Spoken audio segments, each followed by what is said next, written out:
Yes, people, Wi-Fi, and today we're talking about whether not being in Europe is a blessing or curse for Arsenal. Because of course, we all wanted to make Europe last season. We all wanted to make the Champions League or the Europa League. It didn't happen. We didn't even make the Europa Conference League. And so we're sitting here going into this new season with a few games played already, 6 in total in the Premier League, and we have not got any European competition to play for. It's literally just the Premier League and the domestic cup competitions. If you're new around it, if you enjoy the content I provide for free on YouTube, please consider subscribing on my road to 700 and leave in the comment section down below whether you believe not being in Europe this season will come good for Arsenal or be like a blessing or a curse, basically. So yeah, obviously today that I'm recording this is Friday, and I've just seen the second round of Champions League, Europa League and Europa Conference League matches, and it started to dawn on me that maybe not being in Europe is actually a good thing for us. Of course, I'm going to go through first the benefits and disadvantages of being in Europe in general, then I'm going to talk about it in terms of Arsenal. So, the benefits of Europe, of course, they outweigh the negatives. You can't deny that. You get a lot of money from going in Europe, especially the Champions League. Like, making the knockout round in the Champions League alone is a lot of money. Like, you get paid bank, basically. Secondly, of course, you can attract the players. Players want to come for Champions League football. Like, Jack Grealish left Aston Villa to go to Manchester City to play Champions League football. So if you can offer Champions League football, you will attract the best players. That is why this summer we've had to take a different route and kind of sign underage players. Underage sounds wrong. Okay, 23 and under players, because they're not really craving Champions League football and they're more potential players than solidified absolute world beaters.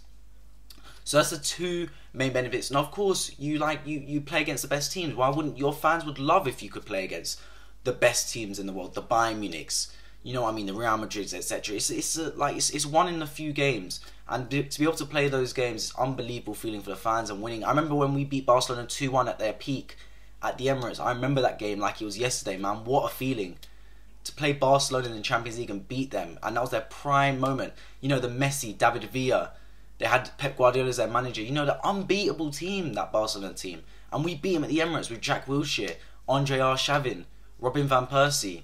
Like, it's just one of, you can't recreate those feelings sometimes in Europe.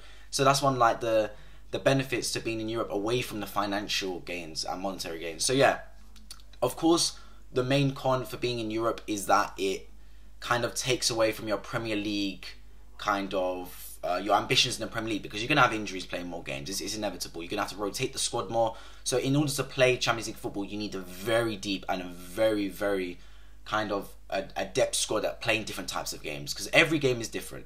In the Premier League, for the most part, every game is different, but you got a style. But when you go aboard Champions League and Europa League, playing away in Poland, in Slovakia, whatever, Czech Republic, it's different kettle of fish.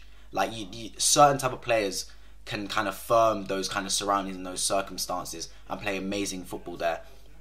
So you need a certain type of team and player to play those ways, because like, it's not for the faint-hearted. I'm telling you that. It's not, going to Turkey away is not for the faint-hearted, man. I'm telling you, when they're all booing you 24/7 fans, it's a good experience, but it's not for players that can't hack it. So of course, the injuries that come with it as well, it's the negative. So in a way, putting all your eggs in one basket in the Premier League and not having to worry about the Champions League, Europa League, Europa Conference League means that you can do better in the Premier League. Of course, Chelsea finished 10th one season, I believe it was 2015 to 16, didn't have any Europe, and then went on to win the league next season with Antonio Conte in 2016-17.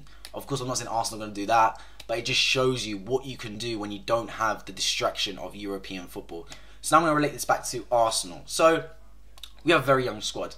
I believe Arsenal versus Tottenham last weekend was the first time that Arteta played a game where he fielded a starting 11 of all players that he had either signed or renewed contracts for.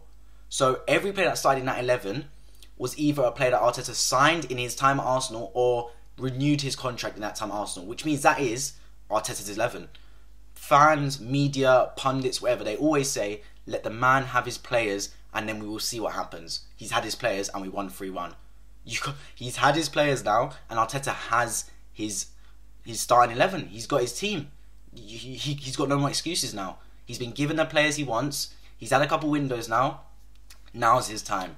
And I believe not being in Champions League, Europa League for this transition period is absolutely amazing in terms of the fact that it allows us to focus our targets solely on the Premier League, so we can have a bit of tunnel vision, because there's so many times where you're, as a manager, as a player, you're split between I got the Premier League, but then I got a midweek Champions League game, I got a midweek Europa League game.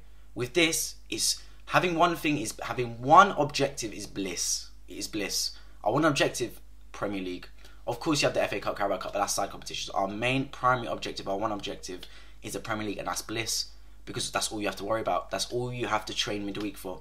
You train Monday to Friday for that Premier League game on the weekend, and it all comes down to those 90 minutes in the Premier League.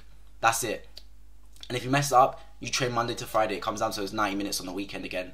That's it. There's no distractions on midweek. It's a live or die on that Premier League game that weekend. Those one of 38 games this season, every single one is an FA Cup final for us. Is a Champions League final for us. Of course, I don't mean it that way, but you know what I mean. In terms of that's our game. There's no midweek to worry about. That is our game. That is the one that the fans look forward to all week. And having a young squad, you saw we got a very young back five, including the goalkeeper Ramsdale. So Ramsdale, Tomiyasu, White, Gabriel, Tierney, young. I don't want them playing running them into the ground. Like, look at Pedri for Barcelona. He played in the Euros for Spain as well. The brother played about 70 games in a year or something. He's knackered now, man. He's aged terribly. He's like 19. He looks about 28. I don't want that for our young players. I don't want our young players to be playing every single game and run them into the ground. This season is a transition season for us, integrating these young players into the squad. Having no Europe means that we can integrate these players perfectly, so they can all kind of grow in the Premier League together, and then hopefully we make Europe end of this season and we can attack it starting next season. That is my aim. So yeah, this was just a quick-ish video talking about why I believe Arsenal not being in Europe is great for our young players, and why I believe we should use this time away from the competition to really focus on climbing up this Premier League table and focus on nurturing the young players, young squad we have. Leave in the comment section down below whether you believe not being in Europe is a blessing or curse for Arsenal Football Club. And while you're down there, if you enjoy the Arsenal content and the football content I provide for free on YouTube, please consider subscribing on my road to 700. I'll catch you guys in the next video, which will be a review of Arsenal versus Brighton this Saturday.